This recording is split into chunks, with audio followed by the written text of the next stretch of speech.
Hello mga ka-dreamers! So it's me Ella in Edmonton. Tara, samahan niyo ako mag-online grocery. So yan yung mga pinamili ko sa Real Canadian Superstore.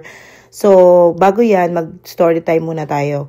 So nag-order ako online. Supposedly, ang delivery time niya is 11:30. Come 11:45, may kumakatok sa pinto. Galit na galit yung delivery guy kasi 1 hour na daw siya tumatawag sa akin. Walang sumasagot kasi nga tulog nga ako. Tulog nga ang first son. So ngayon, nung dumating siya, galit na siya. Dala-dala niya yung mga gamit. Sabi niya, kung iba daw yun, iniwan na lang sa labas. So nung galit na galit siya, sabi ko, wait lang, hintayin mo ako, may kukuhanin lang ako. So binigyan ko siya ng $10. Pero prior to coming here, binigyan ko na siya ng $10 tip. So $20 yung naging tip niya. So naging happy na siya. Tinulungan niya pa akong ipasok yung iba. So yung gatas naman na yon is 230 pesos, while yung rotisserie chicken na yan is 400 pesos or $10 each. So gagawin ko yung sisig, natutunan ko kay Faye. Pwede pala siyang i-chicken sisig, super sarap. So shoutout kay Faye. And then tong split chicken wings na yan is ginagawa kong chicken wings, parmesan, whatever. So, 1,500 yung isang ganyan. 4 kilos yan. So, kayo na lang mag-compute how much yung per kilo. So, okay din yung may stock ka. And then, ito namang parang luto, almost half cook na siya, mga salt and pepper.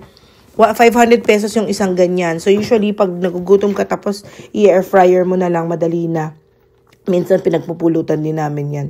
So, mabilis na nga maubos kasi masarap naman siya. So, yan. And then, yan, mga 500 pesos yung dalawa na yun.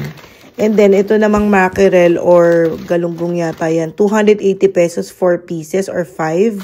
So, not bad. Favorite ko yan, mackerel or galunggong. And then, ito naman tilapia. 280 pesos, 2 peraso. So, 140 isa. Ito naman yung fish balls, ginagawa, minsan pinapapak or minsan naman pinalalagay ko sa pansit. So, that's 250 pesos. And then, ito namang pampano is parang 500 pesos or $1,250. So, 100 ang isang pampano. So, not bad. Pag hinati mo yan sa dalawa, pwede na kayo, sa isang piraso, pwede na kayo mag-share. So, ito naman ang slab ng beef. Slab nga ba yung tawag sa ganun? So, around 650 pesos yung kanyan. So, more than a kilo siguro yan. So, frozen yan. Sobrang tigas. Pwede mong pamato sa kalaban mo. So, I bought 3 kasi pwede mo yung ihiwain mo. Pwede mo siyang i-pork chop, itosino, pwede mo siyang isisig, bicol, yun. Yun yung mga pwede. So, yan, nag-yellow pa. So, 650 yung isang ganun.